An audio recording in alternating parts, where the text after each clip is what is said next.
ಶಿವಲಿಂಗೇಗೌಡ್ರೆ sir ಇಲ್ಲ ಇಲ್ಲ ಸುಮ್ಮನೆ ಪ್ರಶ್ನೆ ಸಂಖ್ಯೆ ಇಲ್ಲ ಬೇಡ ಮಾತಾಡ್ತಾ ಇದ್ದೀರಿ.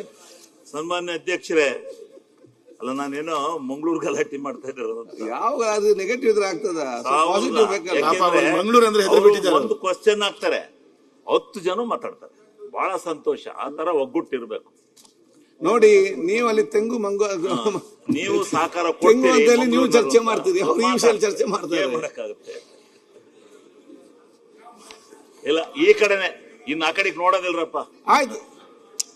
ಸನ್ಮಾನ್ಯ ಅಧ್ಯಕ್ಷರೇ, 1476ನೇ ಕ್ವಶನ್ನ ನಮ್ಮ ಗ್ರಾಮೀಣಾಭಿವೃದ್ಧಿ ಸಚಿವರನ್ನ ಕೇಳಲಿಕ್ಕೆ ಬಯಸ್ತೇನೆ. ಉತ್ತರವನ್ನು ಒದಗಿಸಲಾಗಿದೆ. ಸನ್ಮಾನ್ಯ ಅಧ್ಯಕ್ಷರೇ, ಉತ್ತರವನ್ನ ಒದಗಿಸಿದ್ದಾರೆ. ನಾವು ಕಳೆದ ಸಾರಿ ಈ ಸದನಕ್ಕೆ ಪ್ರಥಮವಾಗಿ ನಮ್ಮ ಪ್ರಿಯಾಂಕಾ ಖರ್ಗೆ ಅವರು ಒಂದು ಒಳ್ಳೆ ಯೋಜನೆಯನ್ನು ತಂದು ಗ್ರಾಮೀಣ ಪ್ರದೇಶದಲ್ಲಿ ಹಳ್ಳಿಯಿಂದ ಹೆದ್ದಾರಿಗೆ ಒಂದು ಉತ್ತೇಜನ ಕೊಡ್ತಕ್ಕಂಥ, ರಸ್ತೆಗಳನ್ನು ಮಾಡಿಕೊಡ್ತಕ್ಕಂಥ ನಿಟ್ಟಿನಲ್ಲಿ ಪ್ರಾಮಾಣಿಕವಾದಂಥ ಪ್ರಯತ್ನವನ್ನು ಮಾಡಿ ಪ್ರಗತಿ ಪಥ ಅಂತಲೇ ಹೆಸರಿಟ್ಟು ಆ ಯೋಜನೆಗೆ ಬಹಳ ಸವಿಸ್ತಾರವಾಗಿರ್ತಕ್ಕಂಥ ಒಂದು ವ್ಯವಸ್ಥೆಯನ್ನು ಮಾಡಿಕೊಟ್ಟು ಇವತ್ತು ಮಾಡಿದ್ದಾರೆ. ಅದು ಸ್ವಲ್ಪ ನಿಧಾನ ಆಯ್ತು ಅಂತಕ್ಕಂಥದ್ದು. ನಾನು ADB-ನಲ್ಲಿ ಎಲ್ಲ ಕಡೆ ನಾವು ಸ್ವಲ್ಪ ಮಾತನಾಡಿದ್ದೀವಿ. ಸಚಿವರು ಬಹಳ ಪ್ರಯತ್ನ ಮಾಡ್ತಾ ಇದ್ದಾರೆ. ಆದರೆ ಯಾಕೋ ADB-ಯವರು ಸುಮ್ಮನೆ ಅಬ್ಜೆಕ್ಷನ್ ಮೇಲೆ ಅಬ್ಜೆಕ್ಷನ್ ತೆಗಿತಾ ಇದ್ದಾರೆ. ಅದು ನಮಗೆ ಕೊಡ್ತಕ್ಕಂಥ ಸಾಲ ಅಷ್ಟೇ, ಅವರೇನು ಸಹಾಯಧನ ಕೊಡೋದಿಲ್ಲ. ಆದ್ರಿಂದ ದಯಮಾಡಿ ನಾವು ತೀರ್ಸರು, ಸರ್ಕಾರ ಶ್ಯೂರಿಟಿ ಕೊಟ್ಟಿದೆ, ದಯಮಾಡಿ ಪ್ರಿಯಾಂಕಾ ಖರ್ಗೆ ಅವರು ದಯಮಾಡಿ ಇದನ್ನು ತಂದು ಕೊಟ್ರೆ ನಾವು ಈಗಾಗಲೇ ಏನೋ ಇದೆ, ಇವು ಟೆಂಡರ್ ಕರೀರಿ ಅಂದ್ರು. ನಾವೇನು ಮಾಡಿದೀವಿ, ಟೆಂಡರ್ ಕರೀತಿದ್ದಂಗೆ ಆರೆ ಗುದ್ದಿ ತಗೊಂಡು ಹೋಗ್ತೀವಿ, ಪೂಜೆ ಮಾಡಿಬಿಡ್ತೀವಿ. ಅದರಿಂದ ಮಾಡಿಬಿಡಿದ್ವಿ ಕೆಲವು ರಸ್ತೆಗಳನ್ನ. ದಯಮಾಡಿ ಜಲ್ದಿ ಅರ್ಜೆಂಟಾಗಿ ಈ ಯೋಜನೆಯನ್ನು ಜಾರಿ ಕೊಡಿಸಿ ಟೆಂಡರ್ ಕಳಿಸಿ ಕೆಲಸ ಮಾಡಿಸ್ಕೊಡ್ಬೇಕು ಅಂತೇಳಿ ನಂದೇನು ಆಕ್ಷೇಪಣೆ ಇಲ್ಲ, ವಿನಂತಿ ಮಾಡ್ತೀನಿ ಅಷ್ಟೇ.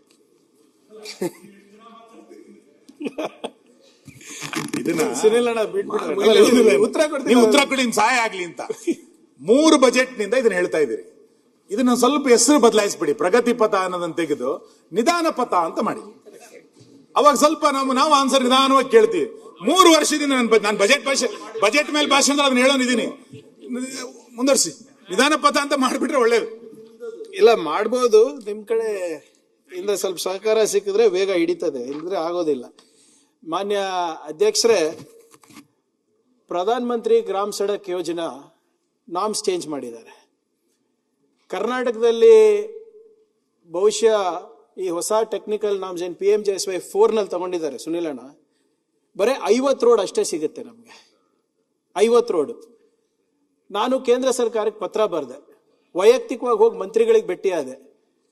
ದಯವಿಟ್ಟು ಈ ನಾಮ್ಸ್ ಪ್ರಕಾರ ನೀವು ಮಾಡಿದ್ರೆ, ಹ್ಯಾಬಿಟೇಷನ್ಸ್ ಏನು ನೀವು ಜನಸಂಖ್ಯೆ ಕೊಟ್ಟಿದ್ದೀರಾ ಅಂಥದ್ದು ನಮ್ದು ಸ್ಯಾಚುರೇಷನ್ ಆಗಿದೆ, ದಯವಿಟ್ಟು ನಾಮ್ಸ್ ಅನ್ನ ಬದಲಾವಣೆ ಮಾಡಿದ್ರೆ, ಸ್ವಲ್ಪ ಸರಳೀಕರಣ ಮಾಡಿದ್ರೆ ಕರ್ನಾಟಕಕ್ಕೂ ಕೂಡ ಅನುಕೂಲ ಆಗುತ್ತೆ, ತಮಿಳುನಾಡು ಕೂಡ ಅನುಕೂಲ ಆಗುತ್ತೆ, ಕೇರಳ ಕೂಡ ಅನುಕೂಲ ಆಗುತ್ತೆ ಅಂತ ನಾನು ಪತ್ರ ಬರೆದು ವೈಯಕ್ತಿಕವಾಗಿ ಹೋಗ್ಬಿಟ್ಟಿದ್ದೆ. ಆದರೆ ಅಲ್ಲಿ ಯಾವುದೇ ರೀತಿಯಾದಂಥ ಸ್ಪಂದನೆ ಸಿಕ್ಕಿಲ್ಲ. ತಮ್ಗೆ ಗೊತ್ತಿರೋ ಹಾಗೆ ಅಧ್ಯಕ್ಷರೇ, ಸಾಕಷ್ಟು ವರ್ಷದಿಂದ PMJSY ನಡ್ಕೊಂಡು ಬಂದಿದೆ, ಮೇಂಟೆನೆನ್ಸ್ ಕೂಡ ಬಹಳಷ್ಟು ರೋಡ್ದು ಮುಗ್ದಿದೆ. ಅದಕ್ಕೋಸ್ಕರ ನಾನು ಮಾನ್ಯ ಮುಖ್ಯಮಂತ್ರಿಗಳ ಹತ್ರ ಮನವಿ ಮಾಡಿಕೊಂಡೆ, PMJSY ಮಾದರಿನಲ್ಲಿ ಅದಕ್ಕಿಂತ ಒಳ್ಳೆ ರೀತಿನಲ್ಲಿ, ಅದಕ್ಕಿಂತ ಬೆಟರ್ ಟೆಕ್ನಿಕಲ್ ಡೀಟೇಲ್ಸ್ ಅನ್ನ ಇಟ್ಸ್ಕೊಂಡು ನಾವು ಒಂದು ಹೊಸ ಯೋಜನೆಯನ್ನ ನಾವು ಮಾಡೋಣ ಅಂತ. ತಾವು ಕೂಡ ನನಗೆ ಮಾತನಾಡಿದ್ರಿ, ನೀವೇನು ಹೇಳಿದ್ರಿ, ಮಲೆನಾಡು ಮತ್ತೆ ಮಂಗಳೂರು ಕಡೆಯಲ್ಲಿ ಮಳೆ ಜಾಸ್ತಿ ಬರುತ್ತೆ, ನೀವು ಕೊಟ್ಟಿರೋ ಟೆಕ್ನಿಕಲ್ ನಾಮ್ಸ್ ಆಗಲ್ಲ ಅಪ್ಪ, ನೀನು ಬೇರೆ ಸ್ವಲ್ಪ ಚೇಂಜ್ ಮಾಡಬೇಕು ಅಂದಾಗ ಅದನ್ನು ಕೂಡ ನಾವು ಚೇಂಜ್ ಮಾಡಿದ್ವಿ. ಅಧ್ಯಕ್ಷರೇ, ಬಹುಶಃ ಇದು ನಮ್ಮ ದೇಶದಲ್ಲಿ ಒಂದು ಅತ್ಯಂತ ದೊಡ್ಡ ಗ್ರಾಮೀಣ ಮಟ್ಟದಲ್ಲಿ ರೋಡ್ ನೆಟ್ವರ್ಕ್ ಆಗುತ್ತೆ. 7110 ಕಿಲೋಮೀಟರ್. ಇದಕ್ಕೆ ಖರ್ಚಾಗಬೇಕಾಗಿರೋದು 5180 ಕೋಟಿ ರೂಪಾಯಿ. ಇದರಲ್ಲಿ ADB ಅಸಿಸ್ಟೆಂಟ್ ಎಕ್ಸ್ಟರ್ನಲ್ ಫಂಡಿಂಗ್ ತಗೋತಾ ಇದೀವಿ ಅಧ್ಯಕ್ಷರೇ, 3242 ಅಂದಾಜು, ಮತ್ತೆ ನಮ್ಮ ಪಾಲು 1443 ಅಧ್ಯಕ್ಷರೇ. ಅದಕ್ಕೆ ಮೇಂಟೆನೆನ್ಸಿಗೂ ಸಪರೇಟ್ ಆಗಿ 504 ಕೋಟಿಯನ್ನು ನಾವು ಮೀಸಲಿಟ್ಟಿದ್ದೀವಿ. ADB ಗೈಡ್ಲೈನ್ಸ್ ಪ್ರಕಾರ ಈಗಾಗಲೇ 18 ರೋಡ್ ಕನ್ಸಲ್ಟೆಂಟ್ಸು, 14 ಬ್ರಿಡ್ಜ್ ಕನ್ಸಲ್ಟೆಂಟ್ಸು DPR ಪ್ರಿಪರೇಷನ್ ಮಾಡಿದ್ದಾರೆ ಅಧ್ಯಕ್ಷರೇ. ಸುಮಾರು 1356 ರೋಡ್ಸ್ ಅನ್ನ ಕಾನ್ಸ್ಟಿಟ್ಯೂನ್ಸಿ ವೈಸ್ ಅನ್ನ ನಾವು ಹಂಚಿಕೆಯನ್ನ ನಾವು ಮಾಡಿದ್ದೀವಿ ಅಧ್ಯಕ್ಷರೇ ಈಗಾಗಲೇ. ಮತ್ತೆ ಪ್ರಾಬ್ಲಮ್ ಏನಾಗ್ತಾ ಇದೆ ಅಧ್ಯಕ್ಷರೇ, ನಾವು ಕೊಟ್ಟಿರೋಂಥ DPRಗಳಿಗೆ ಅವರು ಪರಿಶೀಲನೆ ಮಾಡ್ತಾರೆ, ರ್ಯಾಂಡಮ್ ಆಗಿ ತಗೋತಾರೆ ಅಧ್ಯಕ್ಷ. ಅದರಲ್ಲಿ ಈಗಾಗಲೇ ಅವರು ಈ 1353 ಪ್ರಪೋಸಲ್ ಏನು ನಾವು ಕೊಟ್ಟಿದ್ದೀವಿ, ಅದರಲ್ಲಿ ಸುಮಾರು 293 ರೋಡ್ಗಳಿಗೆ ಆಕ್ಷೇಪವನ್ನು ವ್ಯಕ್ತಪಡಿಸಿದ್ದಾರೆ. ಅದು ಹೆಚ್ಚಾಗಿ ನಿಮ್ಮ ಬೆಂಗಳೂರು ಗ್ರಾಮೀಣ, ಚಾಮರಾಜನಗರ, ಚಿಕ್ಕಮಗಳೂರು, ದಕ್ಷಿಣ ಕನ್ನಡ, ಕೊಡಗು, ಉಡುಪಿ, ಉತ್ತರ ಕನ್ನಡದಲ್ಲಿ ಇವೆ ಅಧ್ಯಕ್ಷರೇ. ಈ ಜಿಲ್ಲೆಗಳಲ್ಲಿ ಅವ್ರ ಆಕ್ಷೇಪಣೆ ಏನಿದೆ ಅಂದ್ರೆ ಎಕನಾಮಿಕ್ ಸೆನ್ಸಿಟಿವ್ ಝೋನ್ ಅಲ್ಲಿ ಬರುತ್ತೆ ಅಥವಾ ರಿಸರ್ವ್ ಫಾರೆಸ್ಟ್ ಅಲ್ಲಿ ಬರುತ್ತೆ, ಮ್ಯಾನ್ ಆನಿಮಲ್ ಕಾನ್ಫ್ಲಿಕ್ಟ್ ಆಗುತ್ತೆ, ಎಕ್ಸೆಸ್ ಲೆಂತ್ ಕೊಟ್ಟಿರ್ಬೋದು ಅಥವಾ ರೈಟ್ ಆಫ್ ವೇ ನಲ್ಲಿ ಸ್ವಲ್ಪ ಗೊಂದಲ ಇರ್ಬೋದು ಅಂತ. ಆದ್ರೂ ಕೂಡ ನಾವು ಈಗಾಗಲೇ ಸುಮಾರು 999 ರೋಡ್ಗಳನ್ನ ನಾವು ಆಗಲೇ DPRಗಳು ಮಾಡಿದ್ದೀವಿ. 573 ವರ್ಕ್ ಅನ್ನ ನಾವು ಟೆಂಡರ್ ಕರೀಲಿಕ್ಕೂ ಕೂಡ ನಾವು ಇಂಡೆಂಟ್ ಅನ್ನ ನಾವು ರೆಡಿ ಮಾಡ್ಕೊಂಡಿದ್ದೇವೆ ಅಧ್ಯಕ್ಷರೇ. ಬಹುಶಃ ಈ 1 ತಿಂಗಳಲ್ಲಿ ಮ್ಯಾಕ್ಸಿಮಮ್ 1.5 ತಿಂಗಳಲ್ಲಿ ಟೆಂಡರ್ಸ್ ಅನ್ನ ನಾವು ಕರಿತೀವಿ ಅಧ್ಯಕ್ಷ. ಇದು ವಿಳಂಬ ಯಾಕೆ ಆಗ್ತಾ ಇದೆ ಅಂದ್ರೆ, ಮಾನ್ಯ ಶಾಸಕರು ಹೇಳಿದಂಗೆ ADB ಅವರ ಗೈಡ್ಲೈನ್ಸ್ ಸ್ವಲ್ಪ ಬಹಳ ಟೈಟ್ ಆಗಿದೆ ಅಧ್ಯಕ್ಷರೇ. ನಾವು ಲೋನ್ ನೆಗೋಸಿಯೇಷನ್ಗಿಂತ ಮುಂಚೆನೆ ನಾವು ಅಟ್ಲೀಸ್ಟ್ 30% ಅನ್ನ ನಾವು DPRಗಳು ಎಲ್ಲ ಸಬ್ಮಿಟ್ ಮಾಡಬೇಕಾಗಿತ್ತು. ನಾವು ಮೋರ್ ದೆನ್ 50% ನಾವು ಮಾಡಿದ್ದೀವಿ ಸುನಿಲಣ್ಣ. So we are on track as per the ADB guidelines, we are ahead. So ನೀವೇನು ಸ್ಲೋ ಆಗಿ ನೀವು ಪ್ರಗತಿ ಪಥ ಅಲ್ಲ, ಇದು ಬೇರೆ ಹೆಸರೇ ಚೇಂಜ್ ಮಾಡಿ ಅಂತ ಇದ್ರಲ್ಲ sir. We are well ahead of ADB schedule number 1 and within 1.5 months we will call. ಒಂದು ನಿಮಿಷ sir, in the next 1.5 year ಅಧ್ಯಕ್ಷರೇ 7110 ಕಿಲೋಮೀಟರ್ ನಮ್ಮ ಇಲಾಖೆಯಿಂದ ನಮ್ಮ ರಾಜ್ಯದ ಗ್ರಾಮೀಣ ಪ್ರದೇಶದಲ್ಲಿ ನಾವು ಮಾಡಿಕೊಡ್ತೀವಿ ಅಧ್ಯಕ್ಷರೇ. ವಿಳಂಬ ಆಗಿಲ್ಲ. We are sticking to the guidelines of ADB. First ಹೇಳಿರೋದು ನಿಜ, 2024ಕ್ಕೆ ಘೋಷಣೆ ಆಗಿರೋದು. ಬಟ್ ಯಾವತ್ತೂ ಕೂಡ ಹಿಂದೆ ನಮ್ಮ ರಾಜ್ಯದಲ್ಲಿ 7110 ಕಿಲೋಮೀಟರ್ ರಸ್ತೆ ಯಾವತ್ತು ಪ್ರಪೋಸಲ್ ಆಗಿಲ್ಲ. So quite naturally it's going to take time. We will deliver sir as per guidelines, as per schedule. ನಾವು ಇನ್ನ 1.5 ವರ್ಷದ ಒಳಗಡೆ ಇದೆಲ್ಲನ ಕಾಮಗಾರಿಯನ್ನ ಮುಗಿಸ್ತೀವಿ ಅಧ್ಯಕ್ಷ. ಇದರಲ್ಲಿ ನನ್ನ ಆತಂಕ ಏನು ಅಂತ ಕೇಳಿದ್ರೆ, ನಾನು ಮೊನ್ನೆ ಸೆಕ್ರೆಟರಿ ಹತ್ರ ಮಾತಾಡ್ತಾ ಇದ್ದೆ. ನಿಮ್ಮ ಆನ್ಸರ್ ಅಲ್ಲೇ 293 ರಸ್ತೆಗಳನ್ನ ಫಾರೆಸ್ಟ್ನವರು ಕ್ಲಿಯರೆನ್ಸ್ ಇಲ್ಲ ಅಂತ ಮಾಡಿದ್ರಿ. ಆ 293ಗಳಲ್ಲಿ ನಮ್ಮ 3-4 ಜಿಲ್ಲೆಗಳಲ್ಲೇ ಬಹಳ ಇದೆ. ದಕ್ಷಿಣ ಕನ್ನಡ, ಉಡುಪಿ, ಉತ್ತರ ಕನ್ನಡ, ಚಿಕ್ಕಮಗಳೂರು ಈ ಜಿಲ್ಲೆಗಳಲ್ಲೇ ಜಾಸ್ತಿ ಇದೆ. ನೀವು ಉಳಿದೆಲ್ಲ ರಸ್ತೆಗಳನ್ನ ಟೆಂಡರ್ ಮಾಡ್ಲಿಕ್ಕೆ 1.5 ತಿಂಗಳು ಅಂತ ಹೇಳ್ತೀರಿ. ಈ ರಸ್ತೆಗಳನ್ನ ಟೆಂಡರ್ ಮಾಡ್ಲಿಕ್ಕೆ ನೀವು ಮೇನೊಳಗೆ ಮಾಡ್ಲಿಲ್ಲ ಅಂತಂದ್ರೆ ನಮಗೆ ಮುಂದಿನ ವರ್ಷ ಕೆಲಸನೇ ಆಗಲ್ಲ. ಸೊ ಇದು ಪ್ರಾಬ್ಲಮ್ ಇದೆ. ಹಾಗಾಗಿ ನನ್ನ ಸಲಹೆ ಏನು ಅಂತಂದ್ರೆ, ಈಗ ಆಲ್ರೆಡಿ ಇರುವಂತ ಎಕ್ಸಿಸ್ಟಿಂಗ್ ರೋಡ್ಗಳು, ಯಾವ್ದು ಅರಣ್ಯದ ಸಮಸ್ಯೆ ಇಲ್ಲ. ನಾವು ಕೊಟ್ಟಿರುವಂತ ರೋಡ್ಗಳೆಲ್ಲವೂ ಕೂಡ ಎಕ್ಸಿಸ್ಟಿಂಗ್ ರೋಡ್ಗಳೇ. ಅವ್ರು ಯಾಕೆ ಅದನ್ನ ಆಕ್ಷೇಪಣೆ ಮಾಡಿದಾರೋ ನಂಗೆ ಗೊತ್ತಿಲ್ಲ. ಹಾಗಾಗಿ ದಯಮಾಡಿ ಮತ್ತೊಂದ್ಸರಿ ಮೀಟಿಂಗ್ ಕರೆದು, ಆಲ್ರೆಡಿ ಎಕ್ಸಿಸ್ಟಿಂಗ್ ರೋಡ್ ಇರೋದ್ ಕಾರಣಕ್ಕೆ ದಯಮಾಡಿ ಇದನ್ನ ಕ್ಲಿಯರ್ ಮಾಡ್ಕೊಳ್ಳೋದು ಒಳ್ಳೇದು. ಸರ್, ತಾವು ಹೇಳ್ದಂಗೆ ನಾವು ಆಗ್ಲೇ ಅವರಿಗೆ ಮನವಿ ಮಾಡ್ಕೊಂಡಿದೀವಿ. ಇದು ಇವಾಗಿನ ರೋಡ್ ಅಲ್ಲ, ಸುಮಾರು 50 ವರ್ಷದಿಂದ ಈ ಹಾದಿನಲ್ಲಿ ಜನರು ಹೋಗ್ತಾ ಇದ್ದಾರೆ, ಬರ್ತಾ ಇದ್ದಾರೆ. ಇಟ್ಸ್ ಅ ಮೋಟ್ರೇಬಲ್ ರೋಡ್ ಅಂತಾನೆ ನಾವು ಕೊಟ್ಟಿರೋದು. ಈಗ ADB ಟೀಮ್ ಅವರು ನಾವು ಯಾವುದೂ ಕೂಡ ಬಿಟ್ಕೊಡ್ತಾ ಇಲ್ಲ ಸರ್. ಎಲ್ಲಾನು ಕೂಡ ಮತ್ತೊಮ್ಮೆ ಪರಿಶೀಲನೆ ಮಾಡ್ಲಿಕ್ಕೆ ಅವ್ರು ಹೇಳಿದರೆ, ಅವರು ರಿವ್ಯೂ ಮಾಡ್ಲಿಕ್ಕೆ ಅವರೇ ಬರ್ತಾ ಇರೋದು. ನೀವು ಹೇಳ್ದಂಗೆ ಹೊಸದ್ ರೋಡ್ ಯಾವುದು ಕೊಟ್ಟಿಲ್ಲ ಅಧ್ಯಕ್ಷರೇ. ಆಮೇಲೆ ಇದರಲ್ಲಿ ನಾವು ಶಾಸಕರು ಏನ್ ಕೊಟ್ಟಿದ್ದಾರೆ ಅದೇ ನಾವು ಮಾಡಿರೋದು. ಇದರಲ್ಲಿ ಯಾವುದೇ ನಮ್ದು ಹಸ್ತಕ್ಷೇಪ ಇಲ್ಲ. ಯಾರು BJP ಇರ್ಬೋದು, JDS ಇರ್ಬೋದು, ಕಾಂಗ್ರೆಸ್ ಇರ್ಬೋದು, ಸ್ಥಳೀಯ ನಾಯಕರು ಏನ್ ಕೊಟ್ಟಿದ್ದಾರೆ ಅದನ್ನೇ ನಾವು ತಗೊಂಡಿರೋದು ಅಧ್ಯಕ್ಷ. ಅದನ್ನಾನು ಕೂಡ ನೀವು ಹೇಳಿದ್ರೆ ಯಾವುದೇ ಬಿಡುವ ಪ್ರಶ್ನೆ ಇಲ್ಲ. ಅಕಸ್ಮಾತ್ ಏನಾದ್ರು ಆಲ್ಟರ್ನೇಟ್ ರೋಡ್ಸ್ ಗಳನ್ನ ಅವರು ಸಜೆಸ್ಟ್ ಮಾಡಿದ್ರೆ ಇಮಿಡಿಯೇಟ್ ನಿಮ್ ಗಮನ ತಂದು ಅದನ್ನಾನು ಚೇಂಜ್ ಆಫ್ ವರ್ಕ್ ಮಾಡಿಸ್ಕೊತೀನಿ. ನೀವು ಹೇಳ್ದಂಗೆ ನನ್ನ ಕ್ಷೇತ್ರದಲ್ಲಿ 9 ರೋಡ್ ಕೊಟ್ಟಿದ್ದೀನಿ. ಅದರಲ್ಲಿ 7 ಕೈ ಬಿಡ್ತಾ ಇದೀರಿ. ರಿವ್ಯೂ ಕೊಟ್ಟಿದ್ದೀರಿ. ಈ ಸರಿ ನೀವು ಟೆಂಡರ್ ಮಾಡ್ಲಿಲ್ಲ ಅಂತಂದ್ರೆ ಜನವರಿ ಒಳಗೆ ಕೆಲಸನೇ ಆಗಲ್ಲ. ಪ್ರಾಬ್ಲಮ್ ನೋಡಿ ಸರ್, ಈಗ ನಾವು ಅವ್ರದ್ದು ಒಂದ್ ನಿಮಿಷ ಸರ್. ಅವ್ರೇನ್ ಕೇಳ್ತಾ ಇದಾರೆ ಅಧ್ಯಕ್ಷರೇ, ರಿಸರ್ವ್ ಫಾರೆಸ್ಟ್ ಇದೆ, ಫಾರೆಸ್ಟ್ ಏರಿಯಾ ಉತ್ತರ ಕನ್ನಡದಲ್ಲಿ, ಚಾಮರಾಜನಗರದಲ್ಲೆಲ್ಲ reserve forest, man animal conflict ಇದೆ ಅಂತ ಕೇಳ್ತಾ ಇದಾರೆ ಅಧ್ಯಕ್ಷರೇ. ಯಾವ ಮಟ್ಟಿಗೆ ಡೀಟೇಲಿಂಗ್ ಹೋಗ್ತಾ ಇದಾರೆ ಅಂದ್ರೆ, ಈ ಬರ್ಡ್ಸ್ ಮೈಗ್ರೇಟರಿ ಪ್ಯಾಟರ್ನ್ ಕೂಡ ಕೇಳ್ತಾ ಇದ್ದಾರೆ. ಈಗ ಇದು ನಾವು ಕೊಟ್ಟಿರೋ ಮಾನದಂಡಗಳಲ್ಲ ಅಧ್ಯಕ್ಷರೇ, ಅವ್ರು ಕೊಟ್ಟಿರೋ ಮಾನದಂಡಗಳು. But we rest assured, I would like to assure the house ಅಧ್ಯಕ್ಷರೇ, ಯಾವುದೇ ರೀತಿಯಾದಂಥ ಬದಲಾವಣೆ ಆಗ್ಲಾರ್ದಂಗೆ ನೋಡ್ಕೋತೀವಿ. ಅಂಥದ್ದು ಏನಾದರೂ ಅವರು ಪರಿಷ್ಕರಣೆ ಮಾಡ್ಲಿಕ್ಕೆ ಹೇಳಿದ್ರೆ ಅದು ಮಾನ್ಯ ಶಾಸಕರುಗಳು ಯಾವುದೇ ಕ್ಷೇತ್ರ ಇರ್ಬೋದು ಅವ್ರ ಗಮನಕ್ಕೆ ತಂದೆ ನಾನು ಮಾಡ್ತೀನಿ. ಇದು ಬಿಟ್ಟು ಏನಾದ್ರು ಹೇಳಿಕೆ ಗೋಪಾಲಕೃಷ್ಣ ಅವ್ರೆ? ಅಲ್ಲ ಸರ್, ಈಗ ಬೇರೆ ಏನಿದೆ? ಅಲ್ಲ, ನಾನು ಹೇಳೋದು ಸರಿ ಇದೆ ಸರ್, ಮಂತ್ರಿಗಳು ಹೇಳಿ ಸರಿ ಇದೆ.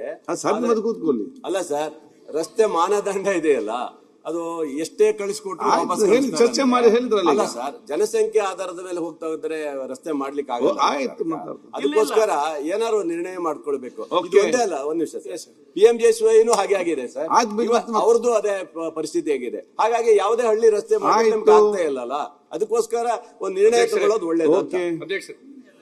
ಅಧ್ಯಕ್ಷರೇ, ಪ್ರಿಯಾಂಕಾ ಖರ್ಗೆ ಅವರು ಬಹಳ ಸವಿಸ್ತಾರ ಉತ್ತರ ಕೊಟ್ಟಿದ್ದಾರೆ. ಅಲ್ದಲ್ಲೇ ನಾವು ಅವ್ರ ಮೇಲೆ ಚಾರ್ಜ್ ಮಾಡ್ಬೋದಾಯ್ತು. ಅವರು ಸುಮ್ಮನಿದ್ದಿದ್ರೆ ಅವ್ರು ಎಷ್ಟು ಕಷ್ಟಪಡ್ತಾ ಇದ್ದಾರೆ ಅಂತ ದಿವಸ ನಾನು ಅವ್ರ ಆಫೀಸ್ಗೆ ಹೋಗಿ ಅವರು ಸೆಂಟ್ರಲ್ ಹೌದ್ರಿ ಇರೋದು ಬಹಳ ಆಕ್ಟಿವ್ ಆಗಿ ಏನಾದ್ರು ಮಾಡಿ ಗೌರವ ಉಳಿಸ್ಬೇಕು ಅಂತ ಹೇಳಿ ಓಡಾಡ್ತಾ ಇದಾರೆ. AIDB ಅವರು ಅವ್ರ ಕ್ವಶನ್ ಅಬ್ಜೆಕ್ಷನ್ ಹಾಕಕ್ಕೆ ಇರೋದು, ಸುಮ್ನೆ ಸಾಲ ಕೊಟ್ರೆ ಅವ್ರಿಗೆ. ಆಮೇಲೆ ಅದ್ರ ಜೊತೆಗೆ ಒಂದು ನಮ್ಮ ಅರಣ್ಯದವರು, ನಮ್ಮ ರಾಜ್ಯದ ಅರಣ್ಯದವರು ನಾವೇನಾದ್ರೂ ಮಾಡಿ ಅದಕ್ಕೆ ಒಂದು ವ್ಯವಸ್ಥೆ ಮಾಡಿ ಬಿಟ್ಕೊಡಕ್ಕೆ ಹೇಳ್ಬೇಕು. ಅರಣ್ಯ ಏನಿಲ್ಲ ಅಲ್ಲಿ, ಎಲ್ಲ ಕುರ್ಚಲ್ ಗಿಡ ಇದೆ. ಅದನ್ನ ಅರಣ್ಯ ಮಂತ್ರಿಗಳಿಗೂ ಹೇಳಿ ಒಂದು ಮೀಟಿಂಗ್ ಮಾಡ್ಬೇಕು. ಆಮೇಲೆ ಕೇಂದ್ರ ಅರಣ್ಯ ಇದೆಯಲ್ಲ, ಮೀಸಲು ಅರಣ್ಯ, ಅವರನ್ನಂತೂ ನಾವು ಹೋಗಿ ನೋಡಕ್ಕೂ ಹಾಕಲ್ಲ. ಅದನ್ನ ಕೇಂದ್ರ ಸರ್ಕಾರದಲ್ಲಿ ಇವರೇ ಹೇಳ್ಬೇಕು, ಹೋಗಿ ಹೇಳಿ ಯಾವುದೇ ಕಾರಣಕ್ಕೂ ಈ ADB ಇಂದ ತಗೊಂಡು ಇವತ್ತೇನು ಒಂದು ಒಳ್ಳೆ ಯೋಜನೆನ ಗ್ರಾಮೀಣ ಲಿಂಕ್ ರೋಡ್ ಅನ್ನ ತಂದಿದ್ದಾರೆ, ಅದನ್ನ ಮಾಡ್ಲಿಕ್ಕೆ ಇವರು ಏನ್ ಅಡಚಣೆ ಮಾಡ್ತಾ ಇದಾರೆ ಎಲ್ಲಾ ಇಲಾಖೆಗಳಿಂದಲೂ ಸರ್ವತವಾಗಿ ತೀರ್ಮಾನ ಆಗಬೇಕು. ಅದನ್ನ ಅವರು ಮಾಡಬೇಕು ಅಂತಕ್ಕಂಥದ್ದನ್ನ ನಾನು ಸಜೆಷನ್. ಅಧ್ಯಕ್ಷರೇ, ಏನಿಲ್ಲ, ಸಚಿವರಲ್ಲಿ ಕ್ಲಾರಿಫೈ, ಈಗ ತಾವು ಶಾಸಕರಿಂದ ಲಿಸ್ಟ್ ತಗೊಂಡಿದ್ದೀರಿ, ಆ ಲಿಸ್ಟ್ ಅಲ್ಲಿ ಪೂರ 100% ಅನ್ನ ಕೊಡ್ತಾರ ಅಥವಾ ಏನಪ್ಪ ಅಂದ್ರೆ 40% 50% ಅಷ್ಟು ಕೊಡ್ತಾರ? ಅದೊಂದು ಕ್ಲಾರಿಫೈ ಕೊಡಬೇಕು. ಮೊನ್ನೆ ಸಚಿವರಲ್ಲಿ ಇನ್ನೊಂದು, ಇದರಲ್ಲೂ ಕಾಂಗ್ರೆಸ್ BJP JDS ಡಿವೈಡೇಷನ್ ಮಾಡಿದ್ರೆ ಮಾಡಬಾರ್ದಂತ ಒಂದು ಮನವಿ. ಆಯ್ತು ಅಧ್ಯಕ್ಷರೇ, ಬೇಲೂರು ಶಾಸಕರ ಹೇಳ್ದಂಗೆ ಪ್ರಧಾನ ಮಂತ್ರಿ ಗ್ರಾಮ ಸಡಕ್ ಯೋಜನಾ ನಾಮ್ಸು ಬಹಳ ಕಠಿಣವಾಗಿದೆ. ನಾವು ಸರಳೀಕರಣ ಮಾಡಿದೀವಿ. ನಾವು ಆರ್ಥಿಕ ಚಟುವಟಿಕೆಗಳ ಮೇರೆಗೆ ನಾವು ರಸ್ತೆಯನ್ನ ಕೊಡಿ ಅಂತ ಹೇಳಿದೀವಿ. ಅದು ಶಾಲೆಗೆ ಹೋಗ್ಬೋದು, ಮಾರುಕಟ್ಟೆಗೆ ಹೋಗ್ಬೋದು, APMC ಯಾರ್ಡಿಗೆ ಹೋಗ್ಬೋದು, ಅಥವಾ ಪಟ್ಟಣಕ್ಕೆ ಕನೆಕ್ಟ್ ಆಗ್ತಾ ಇರ್ಬೋದು, ಅಥವಾ ಹ್ಯಾಬಿಟೇಷನ್ ಟು ಹ್ಯಾಬಿಟೇಷನ್ ಕನೆಕ್ಟಿವಿಟಿ ಇರ್ಬೋದು, ತಾಂಡಾ ಟು ಹ್ಯಾಬಿಟೇಷನ್ ಪಟ್ಟಣಕ್ಕೆ ಹಳ್ಳಿಗಳಿಗೆ ಕನೆಕ್ಟಿವಿಟಿ ಇರ್ಬೋದು. ಹಂಗೆ ಸಂಪೂರ್ಣವಾಗಿ ಸರಳೀಕರಣ ಮಾಡಿದೀವಿ ಅಧ್ಯಕ್ಷರೇ. ನಮ್ಮ ಇದಕ್ಕೆ ಯಾಕೆ ಪ್ರಗತಿ ಪಥ ಅಂತ ಇಟ್ಟಿದೀವಿ ಅಂದ್ರೆ, ಈ ಪಥಗಳೇನಿದೆ, ಈ ರಸ್ತೆಗಳೇನಿದೆ, ಆರ್ಥಿಕ ಚಟುವಟಿಕೆಗಳಿಗೆ ಅಥವಾ ಶೈಕ್ಷಣಿಕ ಚಟುವಟಿಕೆಗಳಿಗೆ ಒಂದು ಉತ್ತಮವಾದಂಥ ವಾತಾವರಣ ನಿರ್ಮಾಣ ಮಾಡಲಿಕ್ಕೆ ಈ ಯೋಜನೆಯನ್ನ ತಂದಿದ್ದು ಅಧ್ಯಕ್ಷರೇ. ಅಂಥದ್ದು ಯಾವ್ದಾದ್ರು ಅಡಚಣೆಗಳು ಆಗ್ತಾ ಇದ್ರೆ ಅದು ನನ್ನ ಗಮನಕ್ಕೆ ತಂದ್ರೆ ಅದು ಸರಿಪಡಿಸ್ತೀನಿ. ಒಂದನೇದು, ಮಾನ್ಯ ಗುರ್ಮಿಟ್ಕಲ್ ಶಾಸಕರು ಕೇಳಿದಾಗೆ ಅವರಿಗೆ 22 ಕಿಲೋಮೀಟರ್ ಬಹುಶಃ ಹೋಗಿದೆ ಅಂತ ನಾವು ಭಾವಿಸ್ತಾ ಇದ್ದೆ. ಅವ್ರು ಏನ್ ಕೊಟ್ಟಿದ್ದಾರೆ 22 kilometre will be considered sir. ಯಾವುದೇ ರೀತಿಯಾದ 50% 40% ನಾವು ಮಾಡಕ್ ಹೋಗಿಲ್ಲ. ಅದು ನೀವು ಯಾವ್ದು ಕೊಟ್ಟಿದ್ದೀರಾ ಅದನ್ನೇ ಅದು ಅನುಮೋದನೆ ಮಾಡಿ ನಾವು ಆಗ್ಲೇ ಕೊಟ್ಟಿದೀವಿ. ಓಕೆ, ಈಗ ಒಂದು ಮಿನಿಸ್ಟರ್ ನಾನು ಸಬ್ಮಿಷನ್ ಇದರಲ್ಲಿ ಎಲ್ಲರ ಪ್ರಾಬ್ಲಮ್. ಈಗ ನಮ್ದೇನು ಇದೆಲ್ಲ ಪ್ರಗತಿ ಪಥ ಒಂದು 1 to 1 ಕನೆಕ್ಟಿಂಗ್ ರಸ್ತೆ, ಇಂಪಾರ್ಟೆಂಟ್ ರಸ್ತೆಗಳು ಅಂದ್ರೆ ವಾಹನ ಹೆಚ್ಚು ಓಡಾಡುವ ರಸ್ತೆ. ನಾವು ಜನ ಕೊಡೋದನ್ನ ಅಪೇಕ್ಷೆ ಪಡ್ತಿದ್ದಾರೆ ಸರಿ ಆಗ್ಬೇಕಂತ ಹೇಳಿ. ನಾವು ಪ್ರಗತಿ ಪಥದಲ್ಲಿ ಕೊಟ್ಟಿದ್ದೇವೆ ಅಂತೇಳಿ ಬೇರೆ ಯಾವ್ದು ಅನುದಾನದನ್ನು ನಾವು ಮಾಡಲಿಲ್ಲ. ಈಗೇನಾಗಿದೆ, ಒಂದು ನಿಮ್ದು ಫಾರೆಸ್ಟ್, ಸೆಕೆಂಡ್ 7 ಮೀಟರ್ಸ್ ಮಿನಿಮಮ್ ಬೇಕಂತ ಹೇಳಿದ್ದಾರೆ. ಸೌತ್ ಕೇಂದ್ರದಲ್ಲಿ, ಕೊಡಗಿನಲ್ಲಿ, ಈ ಮಲ್ನಾಡ್ ಪ್ರದೇಶದಲ್ಲಿ ಈ ಕನೆಕ್ಟಿವಿಟಿ ರಸ್ತೆ 7 ಮೀಟರ್ ಎಲ್ಲಿಯೂ ಕೂಡ ಸಿಕ್ಕುದಿಲ್ಲ. ಈಗ ಅವ್ರು ಏನ್ ತೀರ್ಮಾನ ಮಾಡಿದ್ದಾರೆ, 7 ಮೀಟರ್ ಇಲ್ಲದಂತ ರಸ್ತೆ ಸೆಕೆಂಡ್ ನೆಕ್ಸ್ಟ್ ಸ್ಟೇಜ್ ಅಲ್ಲಿ ತಗೊಳ್ತೇವೆ. ಈಗ ನಾವು ಅದನ್ನು ತಗೊಳ್ತೇವೆ. I don't know, you clarify once again. ಅಲ್ಲ ಗೊತ್ತಿಲ್ಲ, ಯು ಜಸ್ಟ್ ಆಸ್ಕ್. ನಮ್ಮ ಇಂಜಿನಿಯರ್ಸ್ ಹೇಳಿದ್ದು ಏನಿಲ್ಲ, ನಾವು ಟೆಂಡರ್ ಕರೀಲಿಕ್ಕೆ ಎಷ್ಟು ಪರ್ಸೆಂಟೇಜ್ ಆಫ್ ರೋಡ್ಸ್ ಬೇಕು ಅದನ್ನ ನಾವು ಅದನ್ನ ಅವರ ನಿಯಮದಲ್ಲಿ ಯಾವ್ದೆಲ್ಲ ಬಂದಿದೆ ಫಸ್ಟಿಗೆ ಕ್ಲಿಯರ್, ಅದೊಂದು ಕ್ಲಿಯರ್. 7 ಮೀಟರ್ಸ್ ಎಲ್ಲಿಯೂ ಕೂಡ ಸಿಕ್ಕುದಿಲ್ಲ. ಸೆಕೆಂಡ್ ಏನಾಗಿದೆ, ಜನರಿಗೆ ರಸ್ತೆ ಆಗ್ಬೇಕು. ಅಟ್ ಲೀಸ್ಟ್ ನಾವೇನು ನೋಡಿ, ನಮ್ಗೆ 50 ಕೋಟಿ ಕೊಟ್ಟಿದ್ರು, ಪ್ರಗತಿ ಪಥದಲ್ಲಿ ಬರ್ತಾ ಅಂತ ಹೇಳಿ ಈ ರಸ್ತೆನೆಲ್ಲ ಬಿಟ್ಟಿದ್ದೇವೆ. ಇಲ್ಲ ಅದರಲ್ಲಿ ಅದು ಪ್ಯಾಚ್ ವರ್ಕ್ ಮಾಡಬಹುದಿತ್ತು. ಈಗ ನಮ್ಗೆ ಅಲ್ಲಿಯೂ ಇಲ್ಲ ಇಲ್ಲಿಯೂ ಇಲ್ಲ. ಜನ ಇನ್ನೊಂದು ಮಳೆ ಬಂದ ಯಾರು ಕೂಡ ಅದನ್ನು ಸಹಿಸ್ಲಿಕ್ಕೆ ಹೋಗಿ ಎಲ್ಲ ಕನೆಕ್ಟ್. ಆದರೆ ಅಟ್ ಲೀಸ್ಟ್ ಆ ಪ್ರಗತಿ ಪಥದಲ್ಲಿ ಅದನ್ನ ಬರುವ ರೀತಿ ನೋಡಿಕೊಳ್ಳಿ, ಅಂದ್ರೆ ಆದಷ್ಟು ಬೇಗ ಬಿಫೋರ್. ಅದಲ್ಲದಿದ್ರೆ ಅಟ್ಲೀಸ್ಟ್ ಆ ಎಲ್ಲ ರೋಡ್ಸ್ ಯಾವ್ದು ಪ್ರಗತಿ ಪಥ ಮೆನ್ಷನ್ ಆಗಿದೆ ಅದನ್ನ ಪ್ಯಾಚ್ ವರ್ಕ್ ಆಡ್ಲಿಕ್ಕೆ ಅದಕ್ಕೊಂದು ವಿಶೇಷ ಅನುದಾನ ಬಿಡುಗಡೆ ಮಾಡಿ, ಅಟ್ಲೀಸ್ಟ್ ಮೋಟರೇಬಲ್ ನೋಡಿ ಅಲ್ಲಿ ಇವರೇ ಕೂತ್ಕೊಳ್ಳಿ. ಇಲ್ಲ ಖಂಡಿತ ಅಧ್ಯಕ್ಷ, ತಾವು ಏನ್ ಸಲಹೆ ಕೊಟ್ಟಿದ್ದೀರಾ ಅದನ್ನ ಪರಿಶೀಲನೆ ಮಾಡ್ಬಿಟ್ಟು ತಮ್ಮ ಹತ್ರ ಬರ್ತೀನಿ. ಓಕೆ. ನ್ಯೂಸ್ ಫಸ್ಟ್ ನಿರ್ಭೀತಿಯಿಂದ ನಿಮ್ಮ ಪರವಾಗಿ.